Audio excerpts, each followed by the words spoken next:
Então, novamente, boa noite a todos. Que a paz de Jesus esteja com todos nós e que a gente possa hoje buscar compreender mais um ensinamento de Jesus à luz da doutrina espírita. Nosso tema, como o Iveno já nos disse, é Há muitas moradas na casa do meu pai. Esse era um tema que eu tinha um pouco de preocupação em trazer, pela questão da multiplicidade dos mundos habitados, mas eu sei que a gente vai conseguir juntos aqui trazer uma reflexão e um entendimento desse trecho evangélico que João nos traz. Então, eu vou começar lendo para nós o que é a fala de Jesus que João anotou no capítulo 14, versículos 1 a 4. Jesus disse o seguinte: Não se turbe o vosso coração. Credes em Deus, credes também em mim. Na casa de meu pai há muitas moradas. Se não fosse assim, eu vou-lo teria dito, pois vou preparar-vos lugar. E, se eu for e vos preparar lugar, virei outra vez e vos levarei para mim mesmo, para que onde eu estiver, estejais vós também. Mesmo vós sabeis para onde vou e conheceis o caminho. Então aqui, a gente vai procurar entender que as moradas da casa do Pai, que é a expressão que Jesus utiliza, ela é muito conhecida de nós espíritas. E que tal ensinamento evangélico, ele abrange 3 ordens. A primeira ordem refere-se, então, à pluralidade dos mundos habitados no universo. Então, ali no Evangelho, Kardec traz que a casa do Pai é o universo. E que as diferentes moradas são os mundos que circulam no espaço infinito e oferecem aos espíritos que nele encarnam moradas correspondentes ao adiantamento dos mesmos espíritos. Então, a primeira ideia é que o universo é a casa do Pai. E cada um de nós vai se encontrar de acordo com a sua evolução num determinado mundo. Já a segunda ideia indica as regiões ou as esferas da nossa vibração existente no mundo espiritual para onde nós vamos após o desencarne. E aí, independente da diversidade dos mundos, essas palavras de Jesus também podem estar se referindo ao estado de ventura ou ao estado mais triste do nosso espírito na erraticidade. O que é erraticidade? É para onde nós vamos quando a gente se despoja do nosso corpo físico, quando nós estamos apenas espírito e perispírito, buscando ainda evolução. Então, conforme o nosso espírito se ache mais ou menos depurado e desprendido dos laços materiais, aí pode variar ao infinito o meio em que ele se encontra, o aspecto das coisas, as sensações que experimenta, as percepções que tem. Então, aqui a gente vai entender que a formação do mundo, onde a gente está após o desencarne, ela também vai depender da nossa evolução. E a terceira ideia que esse trecho de Jesus nos traz tem relação com os níveis ou os graus evolutivos, as moradas de cada espírito, independente do plano de vida em que ele se situe. Essa é a razão de ser a humanidade constituída por espíritos de diferentes ordens, conforme o grau de perfeição que tenham alcançado. Então, agora a gente vai tentar entender esse texto evangélico versículo por versículo. Então, o primeiro versículo é assim: Não se turbe o vosso coração. Credes em Deus, crede também em mim. Então, Jesus começa aí. Então, em que situação Jesus proferiu essas palavras? Ele disse, essas palavras na última ceia, antes do martírio e da crucificação. Então, essas palavras fazem parte do conjunto de últimas instruções que o Mestre prestou aos discípulos. E o objetivo de Jesus era despedir-se dos irmãos e irmãs que lhe compartilharam a existência durante esses 3 anos em que ele pregou o seu evangelho.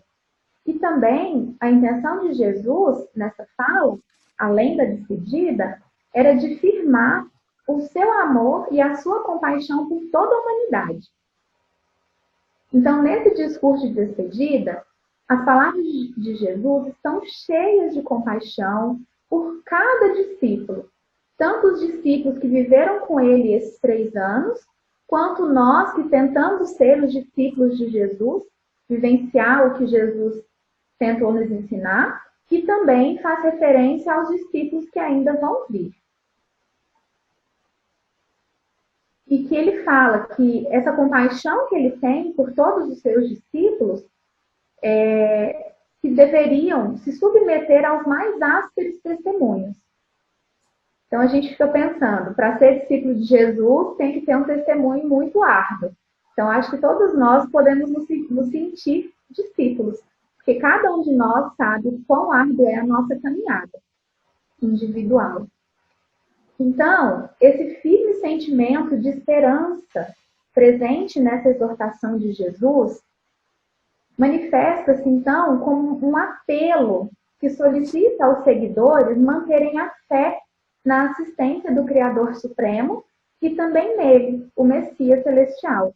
Então, aqui Jesus diz para a gente sempre se lembrar que se a gente tiver fé em Deus e também fé nele, a gente vai continuar seguindo muito mais facilmente a nossa caminhada.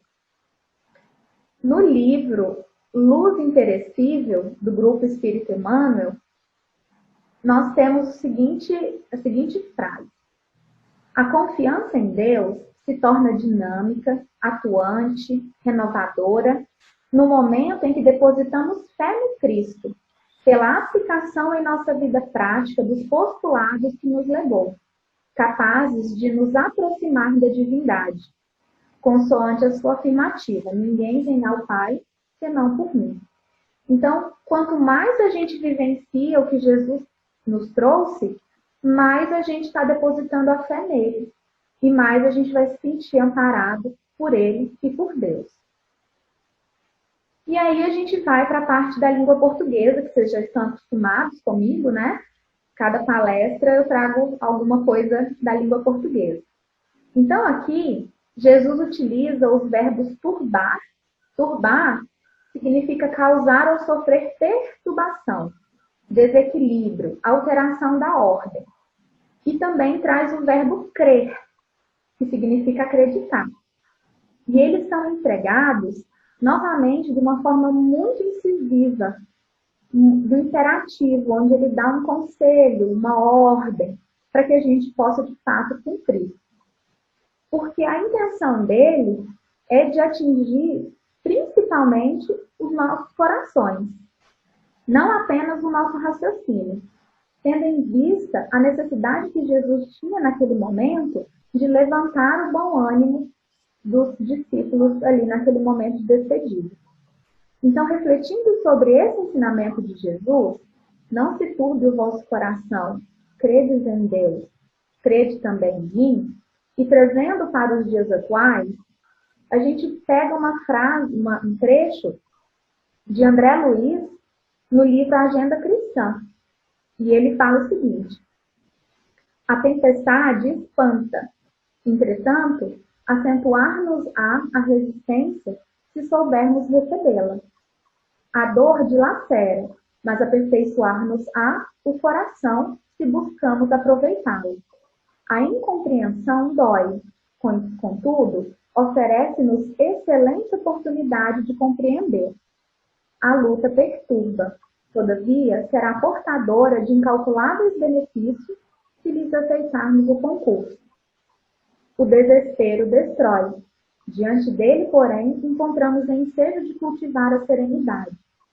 O ódio enegrece. No entanto, descortina bendito horizonte a revelação do amor. A aflição esmaga. Abre-nos, todavia, as portas da ação consoladora. o choque assombra. Nele, contudo, encontraremos abençoada renovação. A prova tortura. Sem ela, entretanto, é impossível a aprendizagem. O obstáculo aborrece. Temos nele, porém, legítimo produtor de elevação e capacidade. O que essas palavras têm a ver com esse nosso entendimento? Que toda dificuldade que aparece, ela tem o benefício se a gente mantém a nossa fé em Jesus e a nossa fé em Deus. Se a gente mantém a nossa âncora conectada a Ele, sabendo que a gente está passando por isso por algum motivo, que por mais que a gente não entenda conscientemente agora, que a gente passa dessa dor, dessa tempestade, da incompreensão, que a gente transforme isso em algo positivo, que nos fortaleça na nossa caminhada, na nossa aprendizagem. E aí, seguindo para o versículo 2, Jesus diz: na casa de meu pai há muitas moradas. Se não fosse assim, eu vou-lhe teria dito, pois vou preparar-vos lugar. Então, vamos entender o que Jesus quis dizer, então, essa parte aí para nós. Então, a gente entende, né, pelo ensino dado pelos Espíritos, que nós temos muitas opções, condições diferentes, né? Cada mundo tem uma condição diferente. Tanto na questão do grau de adiantamento ou de inferioridade dos seus habitantes. Entre eles, há os espíritos que ainda são inferiores, mundos que ainda são inferiores ao da Terra, tanto física quanto moralmente. Então, a gente sabe que a Terra está numa evolução, a gente chama ainda de, nós estamos no mundo de provas e expiações, e a gente sabe que tem mundos que ainda, tanto na forma física quanto na moralidade, eles ainda se encontram inferiores a nós aqui no planeta Terra. E o contrário também. Nós sabemos que existem mundos onde a forma física já é superior à nossa, já é mais aperfeiçoada, e também a moral é mais elevada, a moral dos habitantes. E tem outros mundos que está igual a gente. Então, o que nos faz esse alerta é que, à medida que a gente desenvolve a moral, nossa moral, mais a influência da matéria prevalece sobre nós. De tal maneira que quanto mais adiantado o mundo, mais a vida vai ser espiritual. Então, hoje nós estamos vivendo no mundo material com a consciência de que somos seres espirituais. Quanto mais a gente evoluir, menos a gente vai precisar dessa matéria para a gente seguir a nossa rota. Então, por força da lei do progresso, à medida que o espírito vai completando o seu aprendizado no mundo, ele passa a habitar outro, e assim sucessivamente evoluindo sem cessar. E aí, quando, num mundo, eles alcançam o grau de adiantamento que este mundo comporta, passa para um outro mundo mais adiantado, até que chegue no estado de espíritos puros. São outras tantas estações, em cada uma das quais se lhe deparam elementos de progresso apropriados ao adiantamento que já conquistaram. Então, a gente pode entender os mundos como estações. Quem é um pouco mais experiente, já viajou de trem, e sabe a experiência que é sair de uma estação, parar em outra. Nessa estação, alguns ficam, outros sobem e seguem para a próxima estação. E assim também é com a gente. Se a gente não tem necessidade de ficar nessa estação Terra, a gente ainda vai ficar aqui até que a gente cresça, que a gente aprenda, até que a gente se aprimore, né? Que a gente alcance elementos para que a gente siga para a próxima estação. Então, os espíritos superiores relatam, por meio de médiuns confiáveis, que inúmeros são os mundos habitados no universo, criados por Deus para atender a diferentes finalidades. Então, pensa que bondade Deus teve para com todos nós sabendo que nós somos seres únicos, e cada um ia caminhar, ia fazer o seu percurso no tempo, evoluir no seu tempo, crescer no seu tempo. O que Deus fez? Ele preparou diversas moradas para que todos nós estivéssemos sempre abrigados. Deus jamais desamparou a cada, né, aos seus filhos. Então, quando a gente pensa nessa misericórdia divina, que se hoje eu estou aqui nesse planeta, nesse mundo, nessa casa de Deus, é porque eu tenho esse adiantamento condizente com desse planeta. E que, com certeza, no momento em que eu melhorar, eu vou para outro mundo, para outra casa.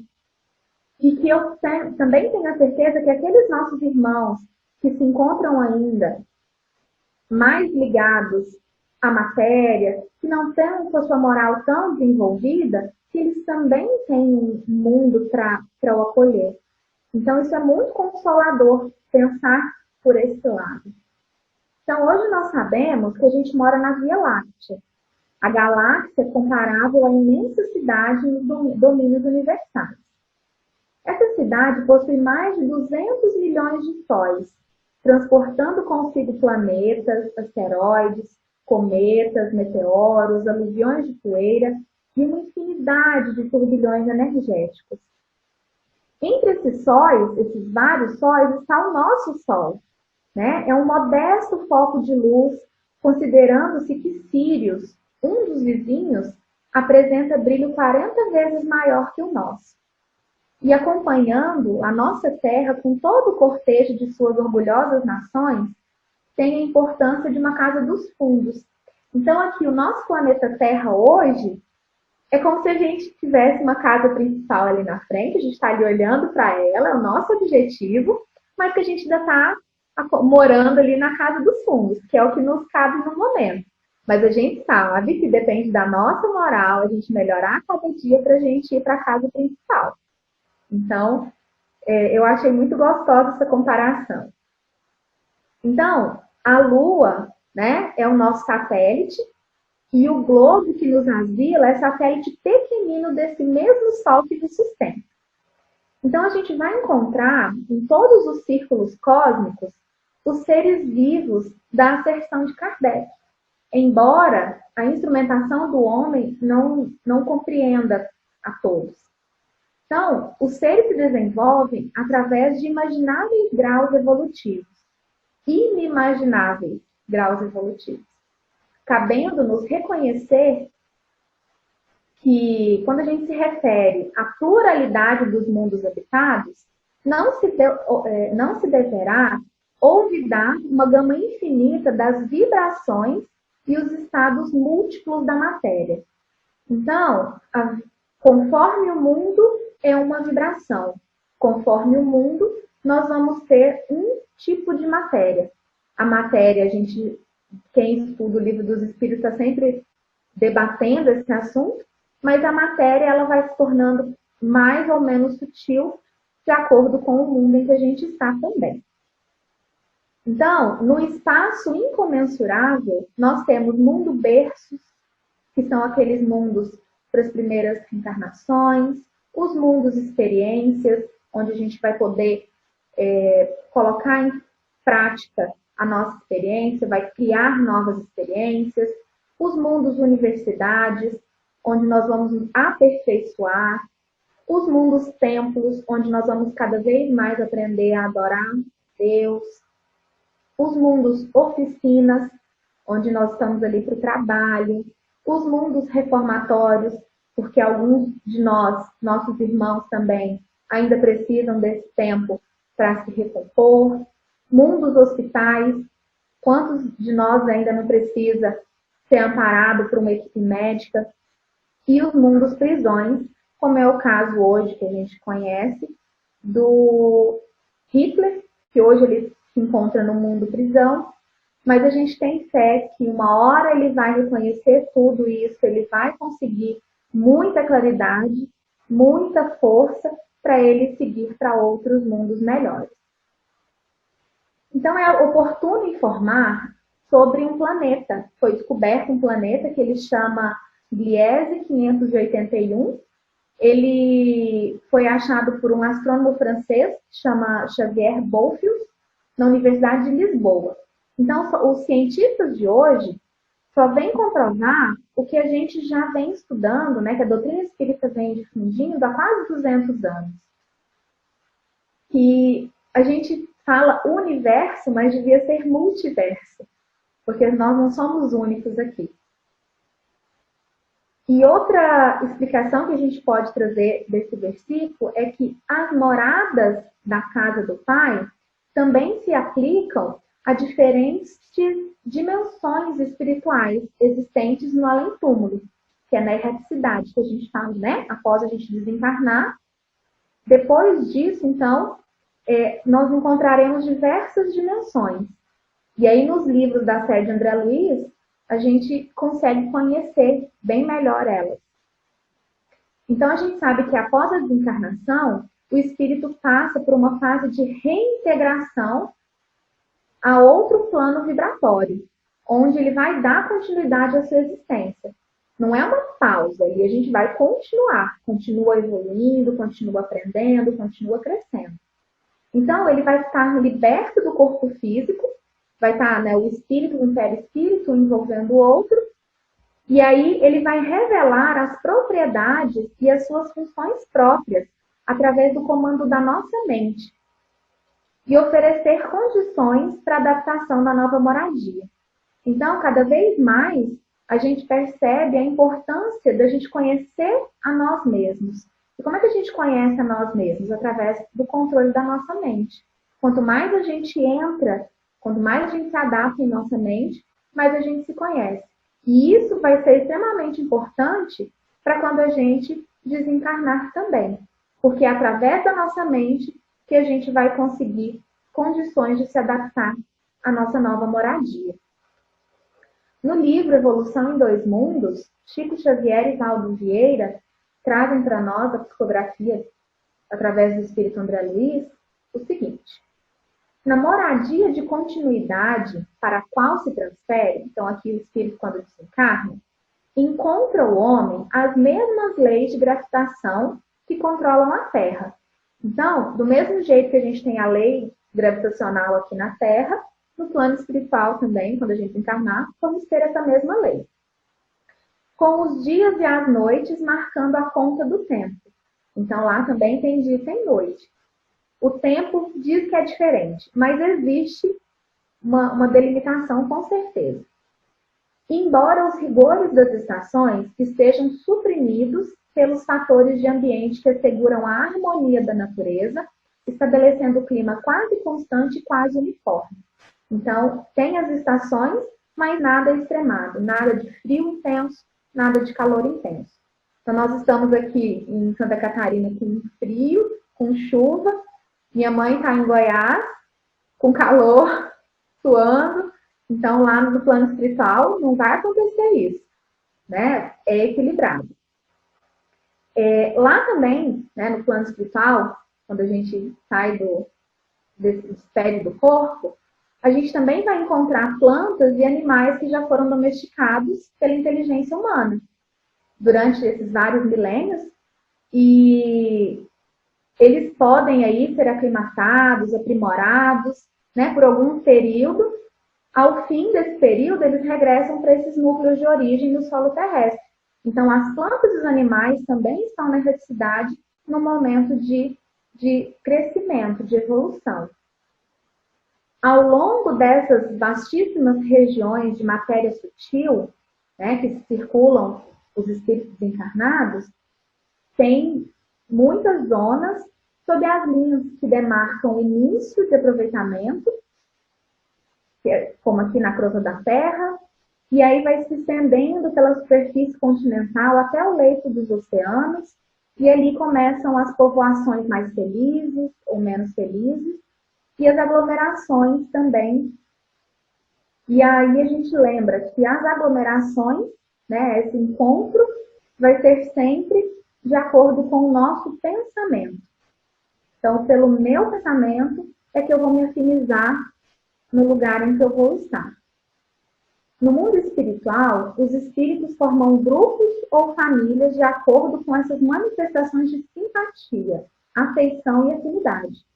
Então é por isso que se fala tanto que quando você desencarnar, você vai encontrar sua mãe, seu pai, sua avó, enfim. Porque realmente, lá no plano espiritual, como aqui, a gente se liga pelas afinidades. Então, os grupos, eles se organizam em comunidades, umas maiores, umas menores. A gente chama, de forma genérica, de colônias espirituais, e elas têm característica de uma sociedade organizada, de acordo com a moralidade e o conhecimento dos habitantes. A colônia Nosso Lar, por exemplo, que é que cita o livro do mesmo nome, ela tem um governador, tem os ministérios para cada departamento, né? Cada Ministério da Comunicação, Ministério da Reencarnação e por aí vai. Serão 12 ministérios. Então, quanto mais moralidade tem aquele ambiente, mais organizado ele é. Nessas comunidades, também existem níveis ou regiões de sombra e de dor, de ventura e de alegria, cuja gradação evolutiva forma uma escala que se desdobra ao infinito. Então, se a gente fosse ficar colocando uma escala aqui, a gente ficaria horas. Conforme, então, o progresso alcançado pelos espíritos que aí vivem. Então, só para a gente ilustrar, 3, o André Luiz, quando chegou ao plano espiritual, ele estava numa situação, numa região, conforme ele percebeu essa presença de Jesus, de Deus na vida dele, ele foi para a colônia Nosso Lar, que foi ele primeiro na zona, né, no hospital, no tratamento, depois ele pôde ter acesso ao restante da colônia, e a mãe dele, que já havia desencarnado há mais tempo, que já tinha um estado evolutivo superior ao dele, ela estava em outra colônia, tanto que ela teve permissão para vir acessá-lo ali, não ele ir até ela, né? Então, os superiores têm condições de vir encontrar com nós, que ainda estamos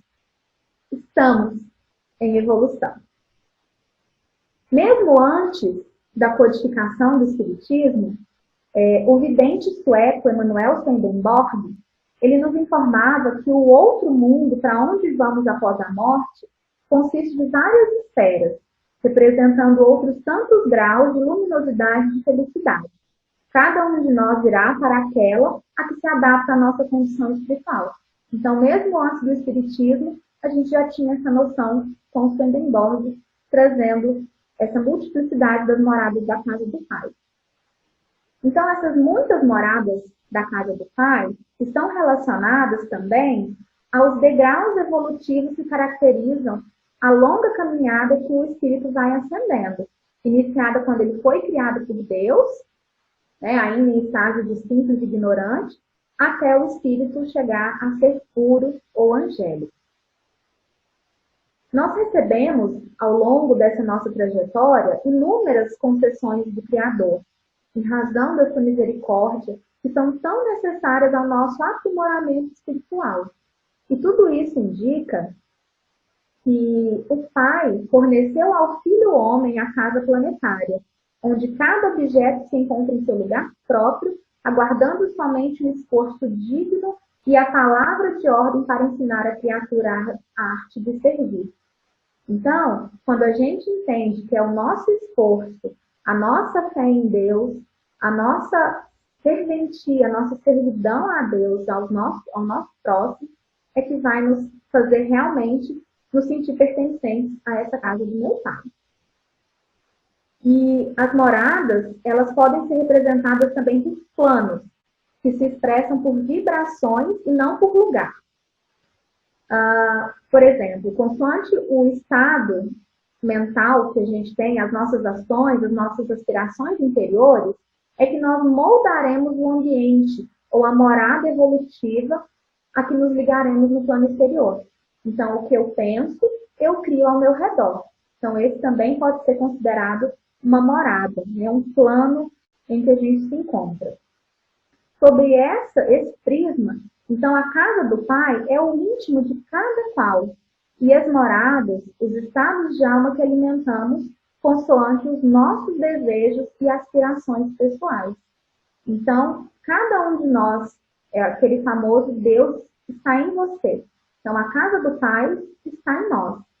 E essas moradas, então, é o que a gente alimenta nos nossos desejos, na nossa vontade.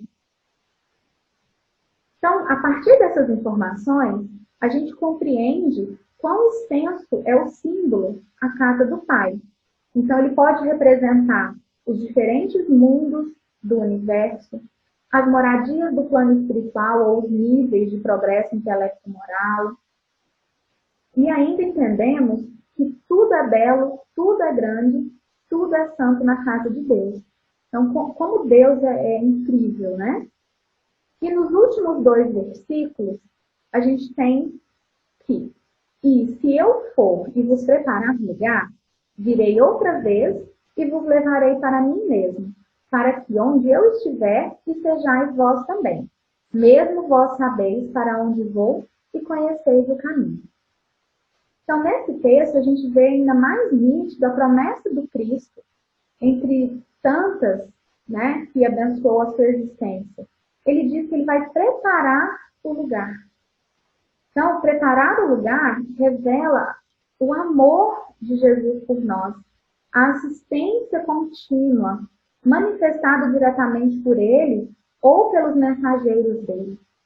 Então, de acordo com o interesse que a gente demonstra, com a nossa disposição, com o nosso esforço, é que são organizados os nossos caminhos e os planos de trabalho. Então, na categoria de nosso guia e orientador maior, Jesus ele segue à frente, oferecendo meios e recursos para que a nossa melhoria espiritual se concretize. De sorte que, quando estivermos livres das imperfeições, estaremos definitivamente unidos ao coração de Jesus. Então, as frases que ele diz aqui nesse final: se eu for e vos preparar lugar, virei outra vez, vos levarei para mim mesmo, e onde eu estiver, estejais vós também. Todas essas frases indicam possibilidades muito felizes que nos reservam o futuro, junto a Jesus, na situação de espíritos redimidos. E ali ele diz: então, nossos sentimentos, pensamentos, palavras e ações serão semelhantes aos dele, na consolidação da sábia afirmativa contida no Evangelho, para que todos sejam um, como tu, ó Pai, o és em mim e eu em ti, que também eles sejam um em nós. Então, a gente precisa entender que quanto mais a gente estiver com Cristo, mais a gente vai trilhar um caminho tranquilo, muito mais resignados. E aí, na afirmativa, para onde eu estiver, estejais vós também, indica a perfeita sintonia do discípulo com o mestre. Trata-se do cumprimento do ideal de ser feliz. A nossa herança ancestral. A gente destaca também que esses 2 verbos conjugados são diferentes. Estiver e estejais. Eles refletem, na verdade, o instante em que nós, discípulos, nos integramos definitivamente com o Evangelho de Jesus. Nesse momento, acontece entre Jesus e o seu fiel servidor um nível de compreensão mútua, indicativo de que a criatura alcançou o estágio de espírito puro. Toda essa caminhada, contudo, só acontece após um árduo trabalho de ascensão. Não cai para nós da noite para o dia. A gente precisa trabalhar, a gente precisa se esforçar. E o mestre sabia que a construção do reino divino na Terra, mesmo que a gente acompanhasse, né? Quem o acompanhasse viveria na condição de desajustados, trabalhando no progresso de todas as criaturas, todavia sem lugar adequado aos sublimes ideais que entesoura. E aí, efetivamente, a gente entende que o cristão leal, em toda parte, raramente recebe o respeito que lhe é devido. Normalmente, os fiéis, as pessoas que têm uma religião e que tentam realmente vivenciá-la, eles destoam da coletividade, ainda não completamente cristianizada. E muitas vezes a gente sofre por uma opinião muito descaridosa por parte de outros. Mas Jesus, reconhecendo que o domicílio dos seus seguidores não se ergue sobre o chão do mundo, ele prometeu que lhes prepararia lugar na vida mais alta. Então, olha que consolador. Se hoje eu vivo no mundo buscando seguir de verdade, viver como Jesus os seus ensinamentos, eu sei que por mais que eu seja julgado aqui, eu terei lugar, eu terei uma morada preparada por ele em outro momento. Então, o versículo 4 que João registrou contém essa afirmativa: mesmo vós sabeis para onde vou e conhecereis o caminho. A palavra caminho, ela é muito recorrente no Evangelho. E a ideia que ela traz é no fato de alguém seguir uma estrada pública, onde se tornava conhecido pelos desejos e algo que pretendia alcançar. Como metáfora religiosa, expressa a vontade e os propósitos de Deus para cada pessoa. E no Novo Testamento, a gente encontra 3 significados da palavra caminho. Primeiro, caminho pode ser um sinônimo da igreja cristã primitiva. Lá no Atos dos Apóstolos diz assim: mas como alguns deles se endurecessem e não obedecessem, falando mal do caminho perante a multidão, retirou-se deles e separou os discípulos. Naquele mesmo tempo, houve um não pequeno alvoroço acerca do caminho. Então, o caminho aqui era a igreja. Caminho também pode ter o sentido de rota, um meio, uma via de salvação. Mateus cita aqui: e porque estreita é a porta e apertado o caminho que leva à vida, e poucos há que a encontrem. Então, aqui caminho é um meio de encontrar a salvação. E caminho, a terceira possibilidade, aplicado ao Cristo, referindo a si mesmo, como meio de o Espírito chegar a Deus. Disse-lhe Jesus: eu sou o caminho e a verdade e a vida. Ninguém vem ao Pai senão por mim. Então, a orientação de Jesus sob análise, mesmo vós sabeis para onde vou e conhecereis o caminho, abrange com certeza os 2 últimos conceitos, porque Jesus é o caminho da salvação e é por ele que nós iremos até o Pai Criador. Boa noite a todos, muito obrigada, atenção.